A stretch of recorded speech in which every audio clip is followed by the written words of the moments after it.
subject of today's Inside Look.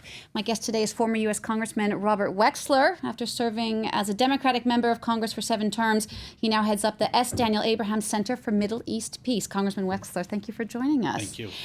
Obviously, a lot of focus in today's news is on the talks in Geneva. Today, for the first time, they'll be talking about a transitional government. Do you think there's any way that this will happen? Well, I think there's a way they will have talks, yes. The question is, will there be tangible results that will build confidence, particularly for the opposition? I think that's what's critical. They're going to have to show their people that by coming to the talks, they delivered some type of value-added event, such as humanitarian relief. If they can show that they have a tangible result, then I think you might have the type of confidence boost that's required to get into a real discussion. Well, we're just hearing now out of Geneva that the talks are already deadlocked. Not much of a surprise there. In their opening remarks today, the opposition again said they didn't want any transitional government with Bashar al-Assad in it. Of course, the regime is saying, not even mentioning the transitional government. What is the way out of this infamous deadlock? Well, the negotiators, the mediators, the United States, the United Nations, our European allies are going to have to find some common ground. The common ground that I hope we will be able to find is with our Russian counterparts. And I think the example of the agreement that was reached regarding the chemical weapons in Syria, of course, that was not a transition of the Assad government. But when the United States, Europe, and Russia can agree to a set of principles, then I think you have the foundation for a consensus. And I think that's what's important. Yes, the two sides, the Assad government and the opposition, but it's also what's important is what's happening between the United States, Russia, and the European Union leaders. And there's another key player for many in there, and you mentioned Russia. Russia wanted Iran to participate in these talks. John Kerry, U.S. Secretary of State, had always said there was no way Iran would be at the table if they didn't agree to that first Geneva communique. What's your take on it? Should Iran be at the table there today? Well, if they agree to the first communique, if they agree that there must be some type of transition, then yes, Iran may be able to play a constructive role. But what they can't do is they can't avoid the question of a transition and then pretend as if they're not playing a very instrumental role in keeping Assad in power through the use of Hezbollah fighters. So Iran can't have it both ways. Either they need to be a part of the solution, which unfortunately they are not yet there, or they will continue to be a part of the problem. And Iran wants to have it both ways, and they can't.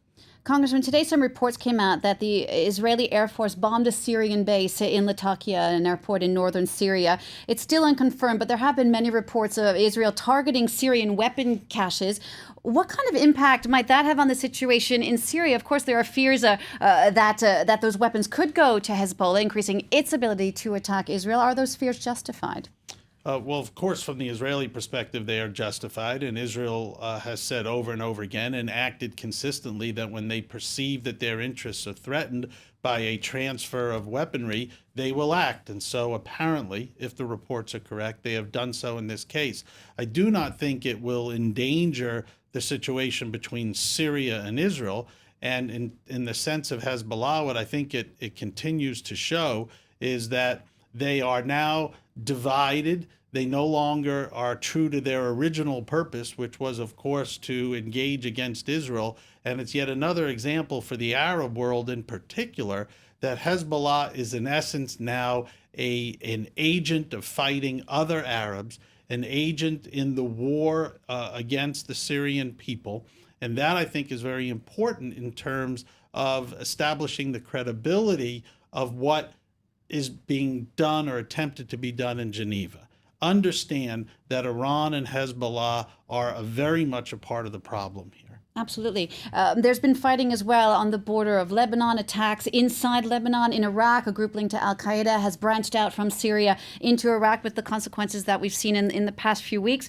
Do you think that this could tip into some sort of all-out war?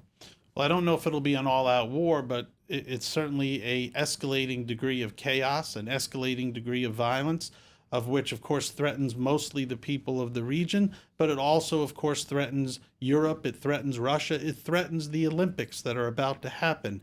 So I think what Secretary Kerry's goal and the United States' goal is for Europeans, for Russians, for those of us that are not directly but indirectly in a very important way affected by this conflict to join together to create a political transition that will meet the objectives of allowing Syria to move forward as an autonomous country in one piece, bringing in as many parts of the political equation as possible. If we do not accomplish this, then your scenario will likely occur, and that is greater and greater violence, greater and greater chaos, greater and greater instability, not just in Syria, but in Lebanon and the countries you mentioned. All right, thank you so much, Congressman Wexler. We'll have to leave it there. Thank you very much My for pleasure. coming to speak to us here on Thank France you. 24.